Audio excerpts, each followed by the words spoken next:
All right, what's going on, everyone? This is a pretty important repo because we're sitting here at Sitting here at 1.844 trillion. I want you to take note of something.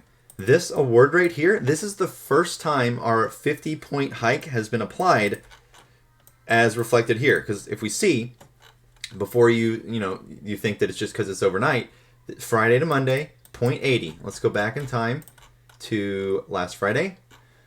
Look, 0.30. It's not the same. Today is the first time that we have our rate of the 50-point hike. That being said, the repo went up slightly. We're at 1861. Here's my thought process.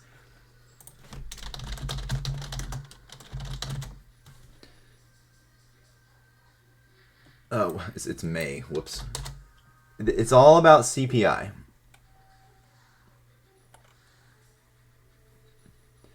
I think May 11th. May 11th is when the CPI numbers come out. So keep this in mind. That gives us till next Wednesday. Hear me out. Give me a second to get my Weeble chart popped up here. So I want to show you something. What I think is going on is if you look at the repo market, this is the source of the inflation. It's the source of it. This is the repo here. When did repo start going up? April of 2021. But, slightly before Gary Gensler took office, actually right around the same time. Now let's look at inflation. Because remember, they did not print money this time. It's not like 2008. They didn't print money. They created money by profiting in the markets, by leveraging everything, and then shorting it on the way down, playing the bear side. That's where this inflation is coming from. Now, let's go ahead and take a look.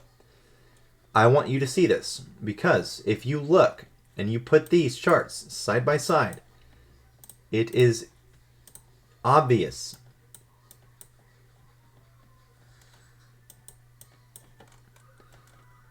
Let's just put this chart here to April 2021. Just like that.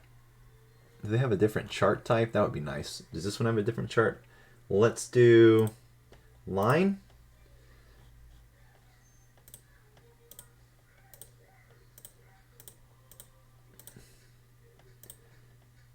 That'll work. Okay, so that's repo up top. And then we have our inflation, right? So let me just do this. Let's do max. No, not max. 1 year. 1 year. We're going to do this. We're going to come here. That's another video I'm working on later. Okay, so we got inflation right here. We have repo right here.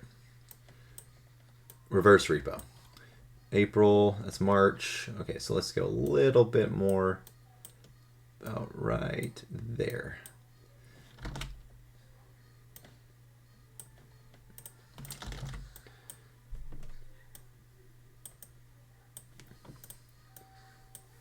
I mean, it's the same thing because that's where inflation is. How do you increase the money supply without printing money? You make profits in the market. That's why if you go look at these companies, remember GameStop and AMC had over 100% institutional ownership last year. Now if you go look, let's take a look at BlackRock. Let's just actually any of the major banks, hedge funds, any of them. Go look at their portfolios and to ask yourself, could this be the source of inflation? And of course it is. Goldman Sachs, right here.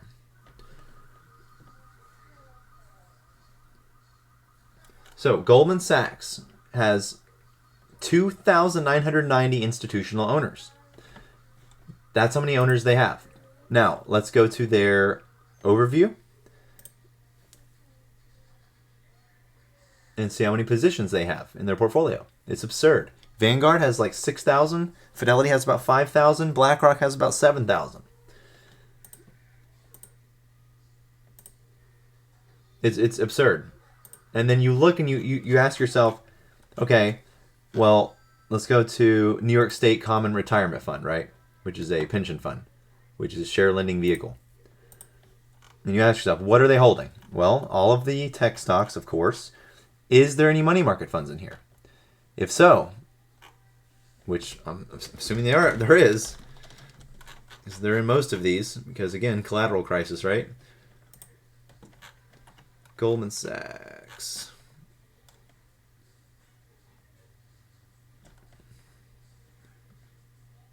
That's not what I'm looking for. My bad, I didn't want to make this video too long. F off, Fintel.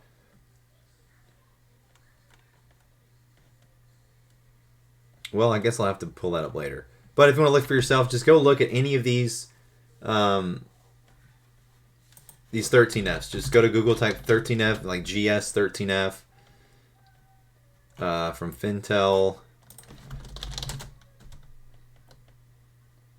Right here. Sorry that took so long. I am retarded. They have 6,432 positions. Now, remember, 13 Gs mean ownership of 5% or more of the company. A green bar here means they were just acquired. So, I mean, look at this shit, bro. That is where the inflation's coming from. It's from these big players buying up all these shares and then making profits on them. I mean, look at their ports. They've skyrocketed. So, just wanted to let you know that, whatever narrative is out there about the markets, it's all about midterms, it's all about CPI numbers, and it's all coming to an end soon. And I do expect the SPY to close over 500 by the end of the year. And then, next year, we'll have to wait and see. You can only take it one step at a time. But CPI numbers, critical. Jerome said inflation peaked, so we'll see. Anyways, hope this video helped. Again, repo numbers to reiterate are 1,861,866,000,000 with our first rate hike in the books with 84 counterparties. Y'all have a good one.